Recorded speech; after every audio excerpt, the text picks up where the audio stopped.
Hey, camera. Yes. Just started recording. Yep, Thank you. you're welcome.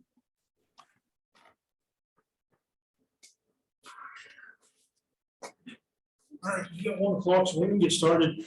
I'm gonna take a moment and review our agenda that we're gonna be talking about today, and then we can jump in. So the agenda we're gonna be discussing today has 2 parts to it. The first part will be the review, drop off and pickup procedure at Granite. We're gonna review that, and then our second discussion is gonna be around solar power options and possible projects that the school may be able to invest in. So with that, I'd like to go back to item number 2 is public comment. Is there any public comment?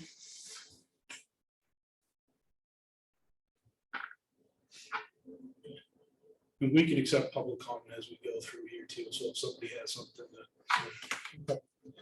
So our first order of business, the drop off and pickup procedures.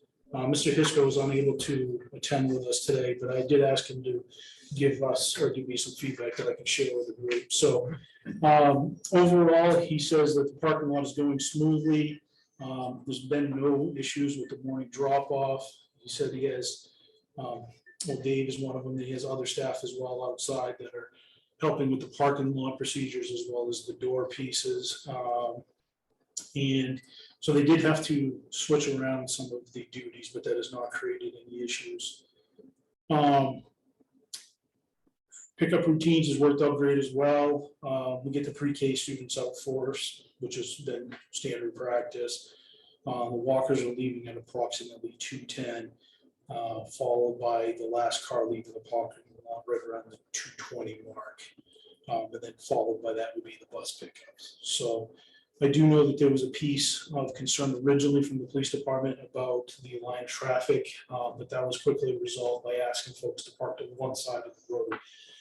Since then, the feedback we've received from the police department has been all positive. So there hasn't been any issues there, not that I'm aware of. So that pretty much sums up his report. I don't know, Dave or Louis, if there's other reports that you have that. The only thing I will make note of is that I've watched it many days over there, and one of the things that has happened is you do have a number of kids now walking to be picked up at Crandall Park.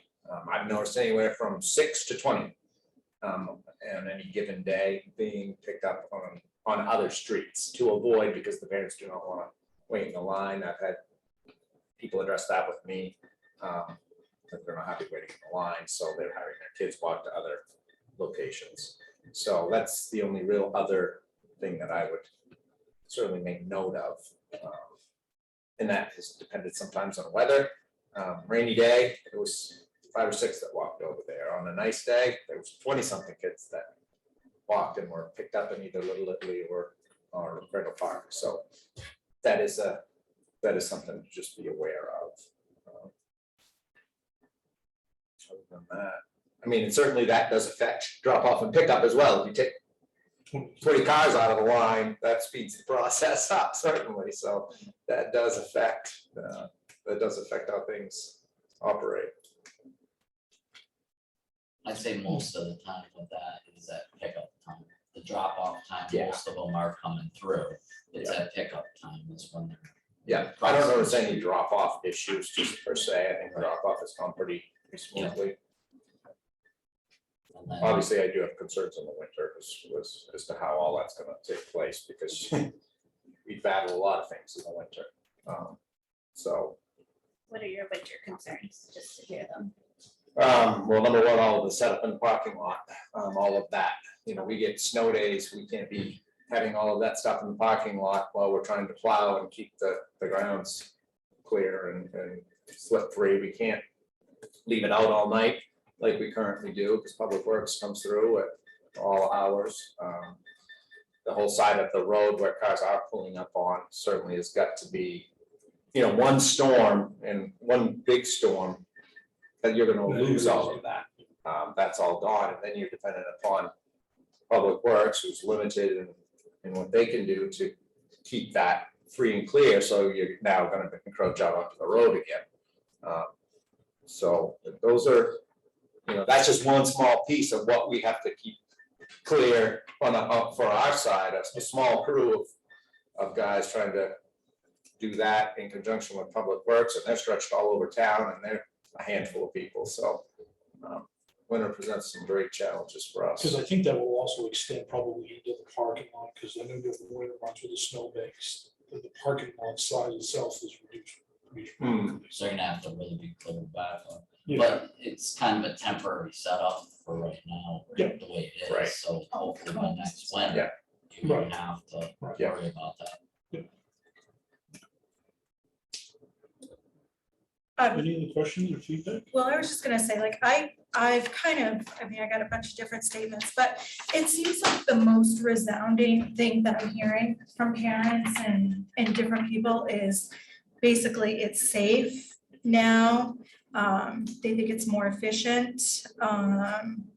Some people have said that it's set up like most school systems now. One person said it takes a lot longer, but it's so worth it because the kids are safe. So I think that overall I mean, I've talked to a lot of people, but these are just a few that I've captured, that they've been super happy with it. I know as a parent, I am, when I pick up and drop off every morning. Yeah, I will say, I've been over there a few times for it, and I think people are kind of rolling with it. Yeah, I think they've, obviously that the first, few days, there's some adjustments to be made and some little bit of griping, but, the parents that I've seen come through the line now seem to be kind of just settling into the routine that we've got for the time being, so, which I think is good.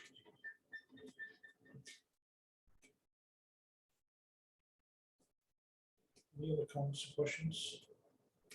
I definitely think, I totally understand the winter concerns, and I think it would definitely be to our best interest as this group is to meet again in the fall or even earlier. I don't know. Right. And just talk about some possible solutions to help in the winter, if there's any that we can put on the table. Well, we're still gonna have the engineer come in a sense. Right. So that we'll be Okay. meeting long before that, I think. Okay. That will be sometime during the summer, right? So Yeah. probably till the end of the summer before school starts. Let's see what those recommendations are. So we'll probably meet after that.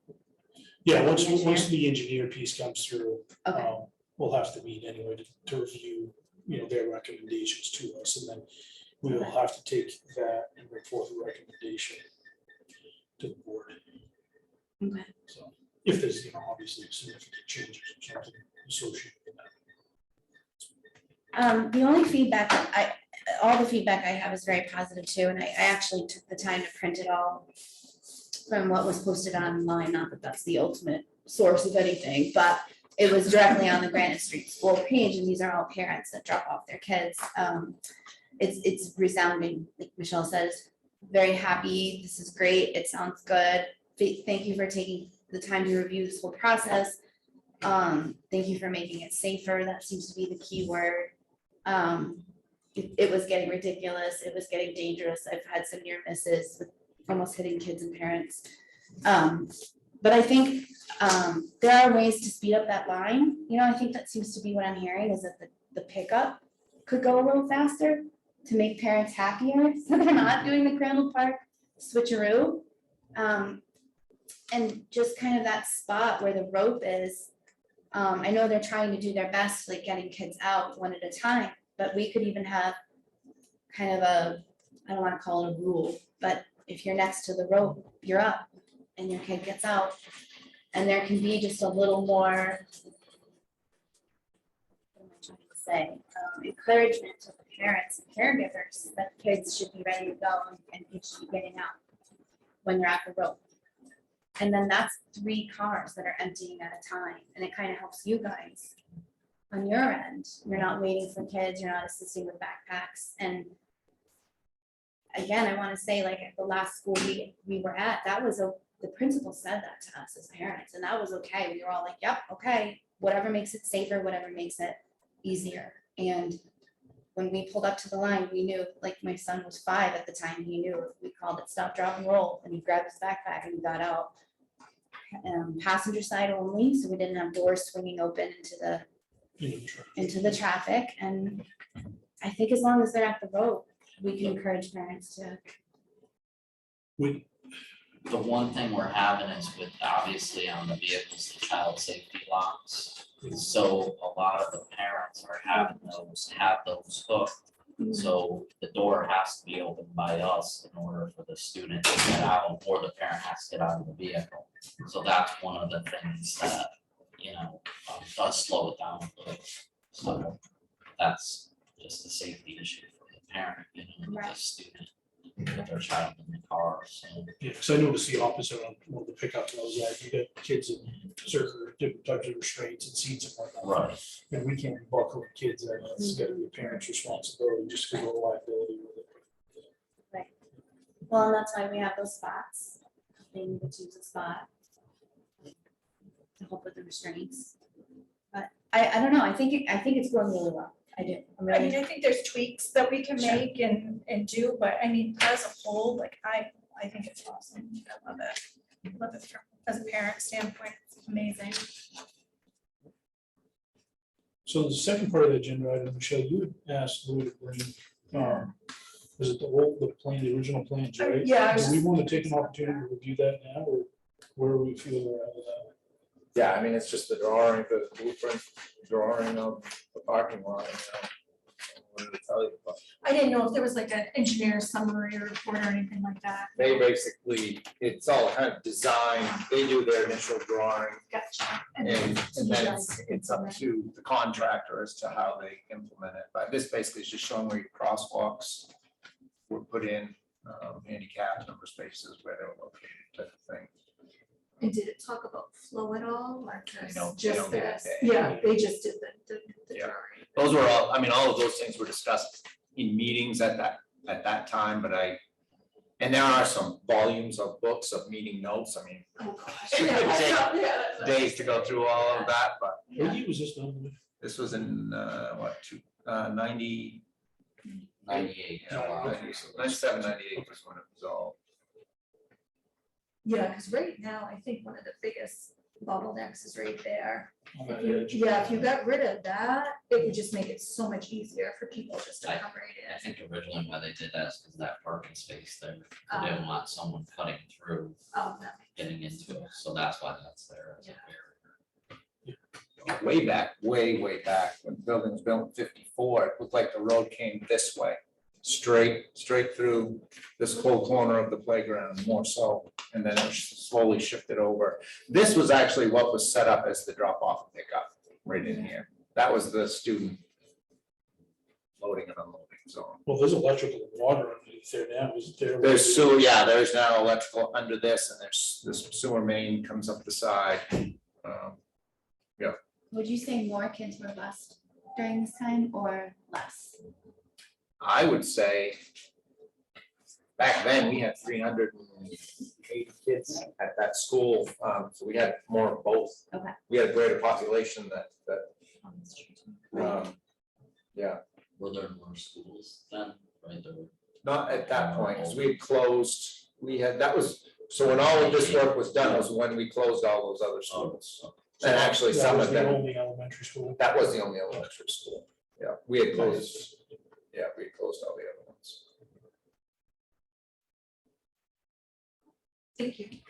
I'm just kind of looking at, it's kind of cool to see a picture like this. Scope of things.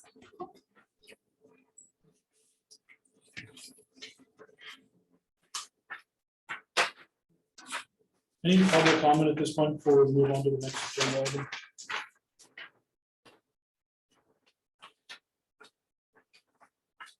Seeing none. So I had put a discussion of solar power on the agenda so we could start having a conversation. So I'm gonna start that conversation, but I want to preface it with, I got an email at 10:15 this morning, that I think it's gonna throw a significant loop into our discussion. So over the past couple of months, I know Louis received some, and I've received some, we've received some messages from power solar salespeople, okay? So you can think of them as car salesmen for solar. And so what they're doing is trying to sell out credits for these projects that have been building. So I know Louis has a lot more of the details, but the district has considered solar in the past. I think what has changed significantly, why I think it was important to have the discussion again, is back then, a lot of the projects were rooftop projects or projects that you ended up taking ownership of. It sounds great until you start looking at the decommissioning costs and tearing these solar plants apart. You know, there's a lot of different heavy metals and stuff in these panels that take a considerable amount. So one of the things that they kind of shifted in the past year or so, 2 years for schools, is to give the schools the opportunity to buy credits. So we don't own anything with the solar.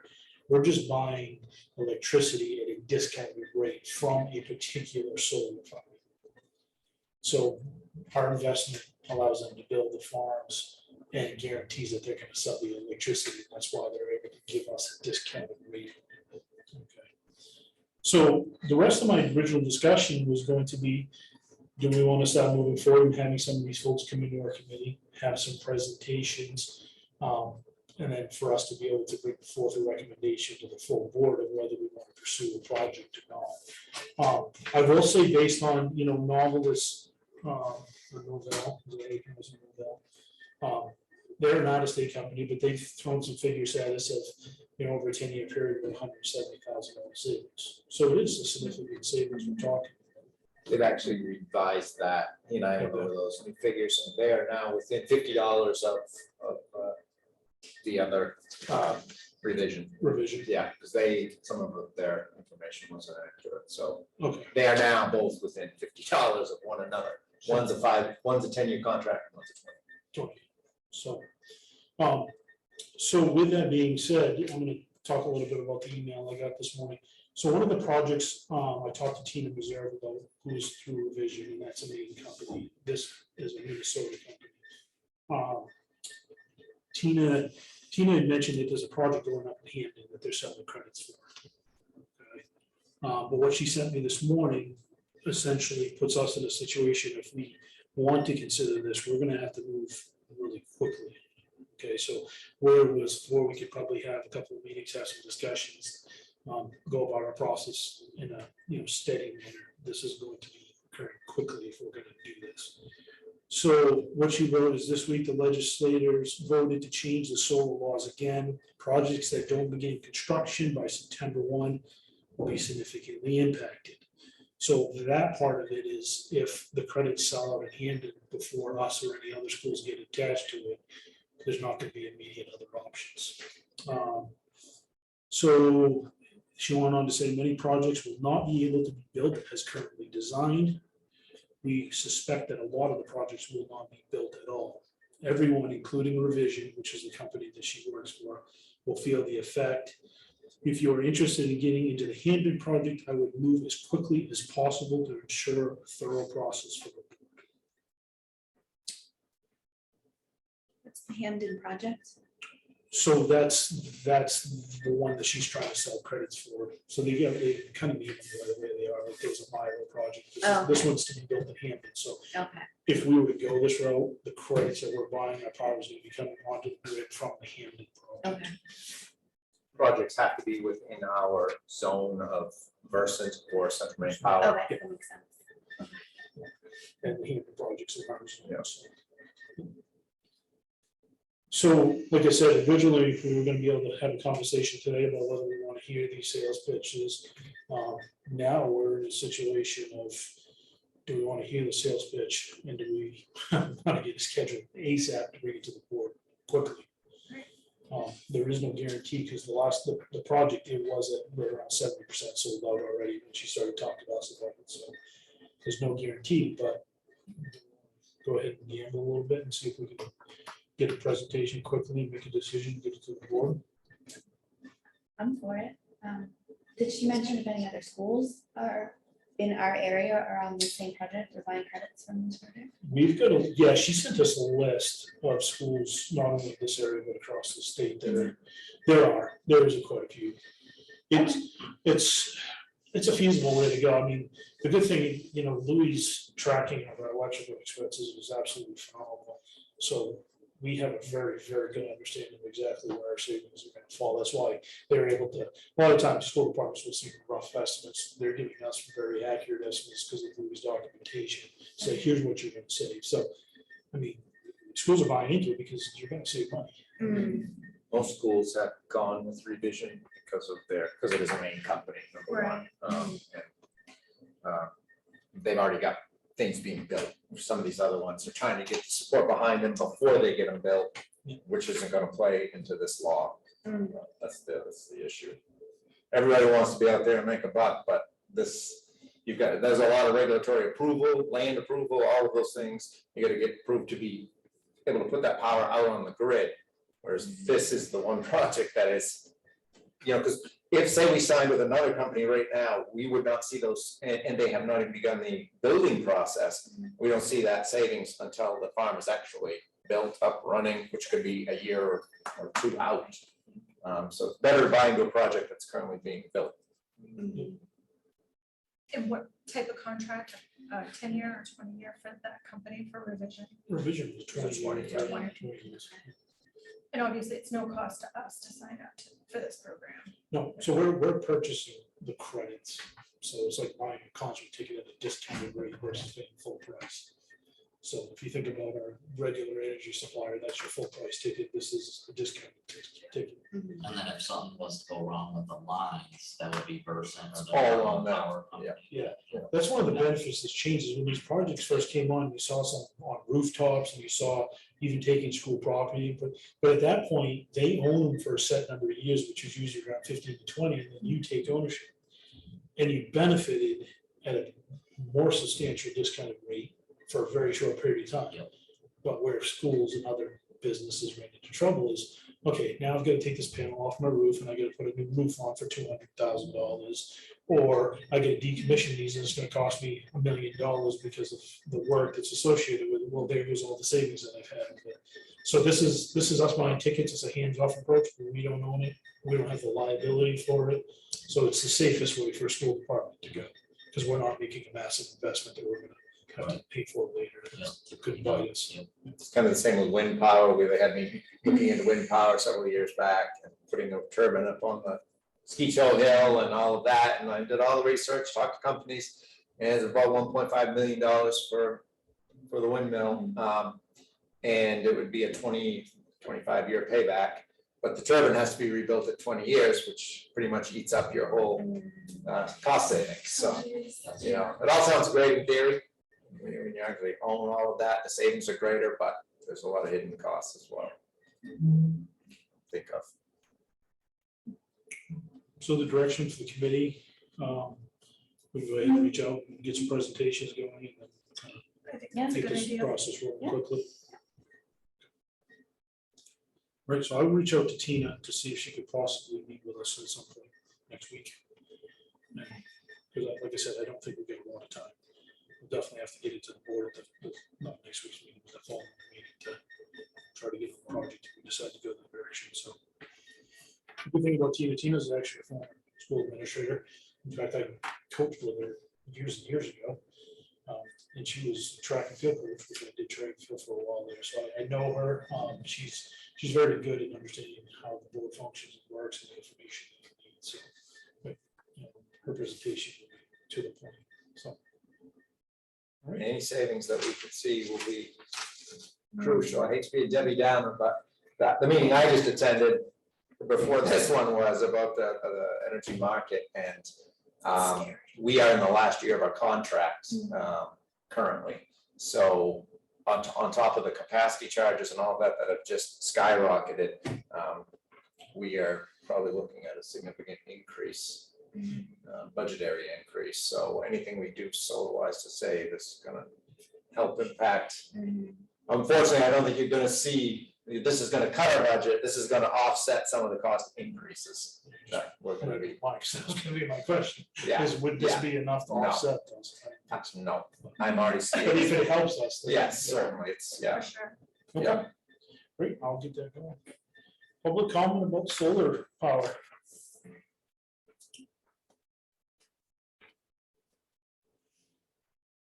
final comments from the committee before we adjourn?